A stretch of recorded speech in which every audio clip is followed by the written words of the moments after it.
and welcome back to the Faith and Culture Show. I'm Catherine Camp, your hostess for the show. As many of my viewers know, this is where we learn, we dig in deeply to try and find out how best we can reach our culture, because we want to be able to have those conversations that count with people, conversations with an eternal perspective. So I am very thrilled to have a pharmacist on with us today, because many of us have been struggling over the last few years as we don't know who to trust. Well, I'm going to introduce Liz James to the program. Some of you may have heard of her before because maybe you've seen her on a different show. I discovered Liz while I was listening to somewhat of a webinar on Virginia Medical Freedom Alliance. And I was really taken by her story and her love for God and the decisions, that she has had to make in her career in order to be obedient to God. Because this is something that I try every week to introduce you all to somebody different that has taken a big risk and they've had to change their lives to step out for God's kingdom because they see what's going on in our culture. Well, let me tell you a little bit about Liz, and then she can fill us in where this does not do all her justice here.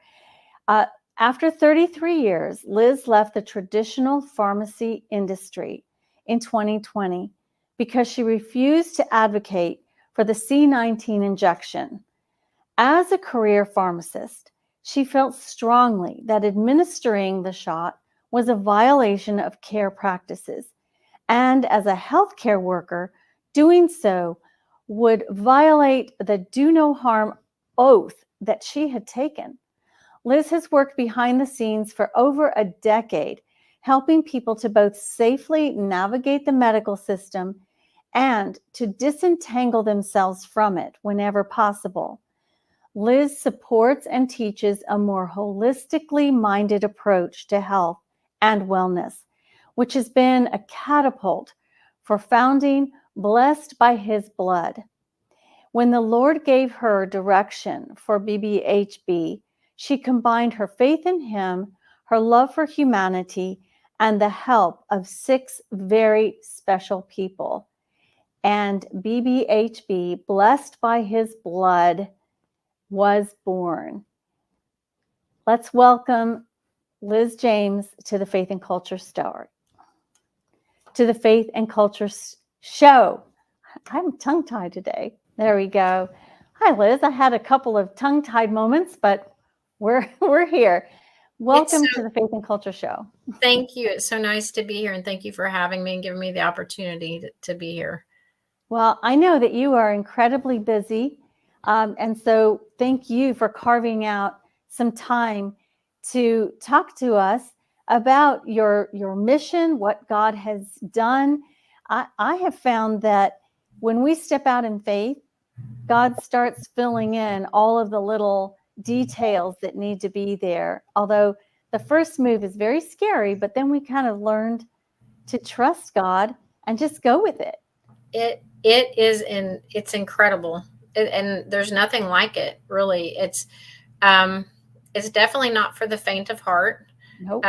But we're called to step out in faith, and we're called to be faithful.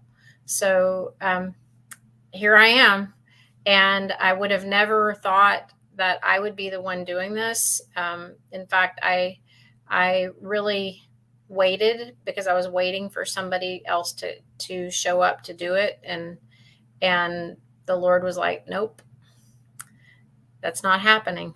Mm-hmm. So, it's you. Yeah.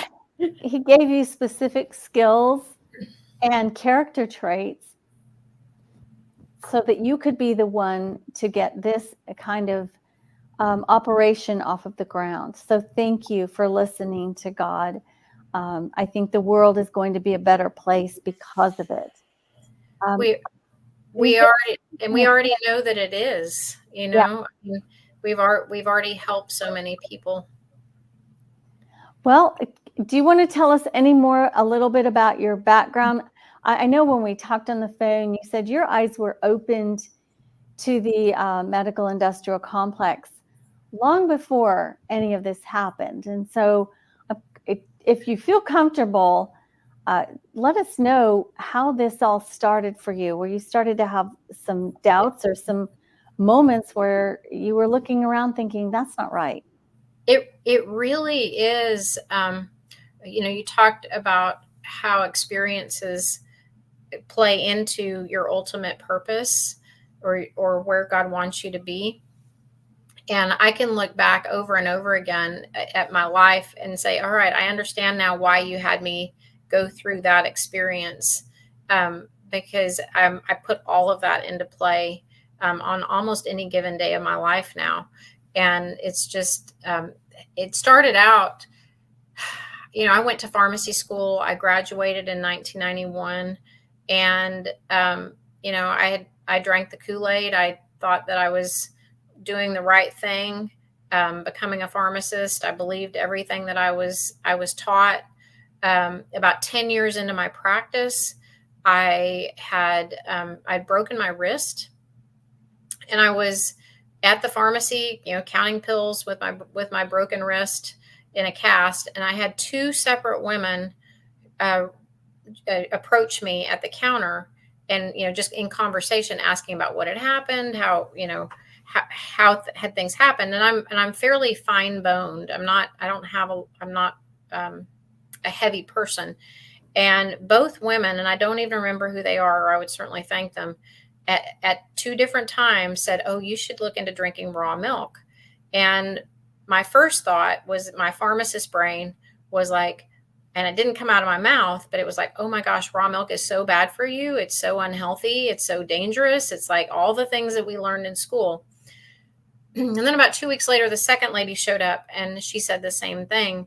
And this time I heard more so, it was the Holy Spirit saying, I just told you something once and you discounted it. I'm telling you something again. You need to go research this. And so I did.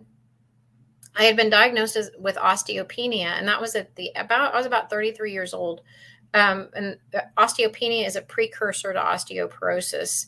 So that's pretty young to have a diagnosis like that, and to be told by a doctor that, I'm not very many years off from having to be on a medication like Fosamax or something like that, which I knew I absolutely did not want. So I did do research on raw milk, and probably 40 to 60 hours worth of research.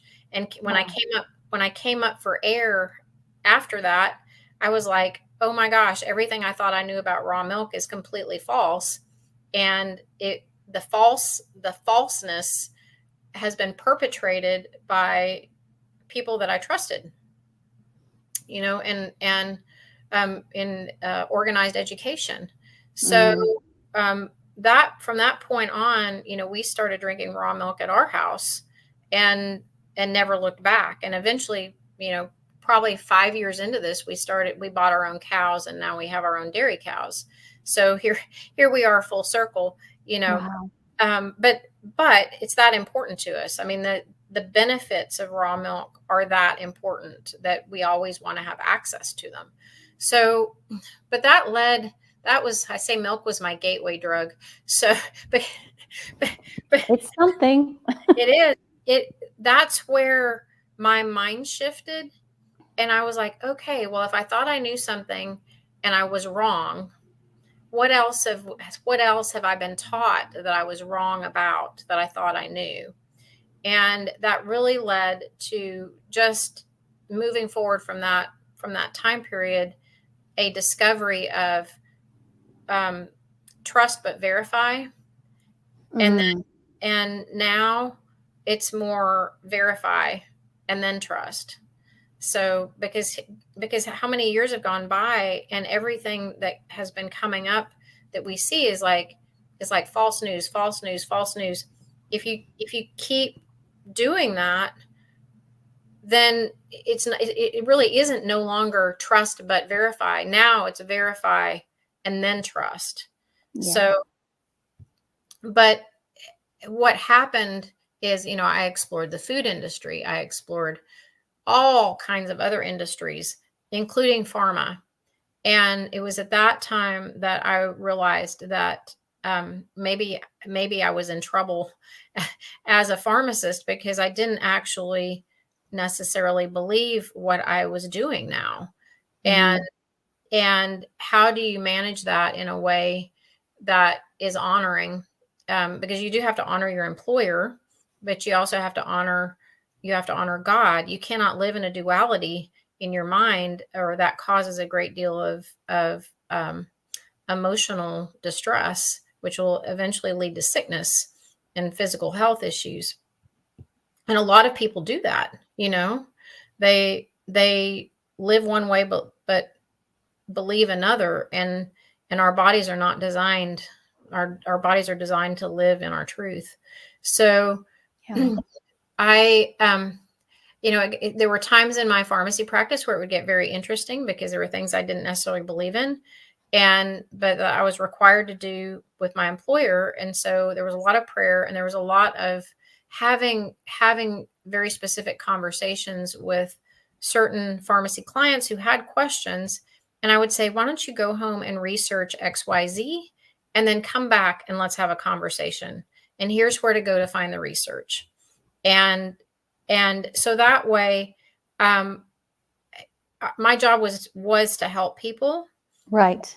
and give them the opportunity to have make educated decisions about their own health and what else they might be able to do instead of whatever XYZ was, because there are a lot of things out there in the world of pharmaceuticals that are not helpful for the long term. So, fast forward to COVID 2020, right? We had problems, and there was a lot of new things that were going on. And I knew in my heart, as I did everything now, that having done the research, that this was not something that I was going to be able to participate in by receiving the. Hey, thanks for watching the Faith and Culture show. If you'd like to continue this particular episode, please go to the Rumble link below, or click on the QR code and join me on the free speech platform over there. Look for the name of the episode and start about the 10-minute mark. I hope to see you there, because it's a good one.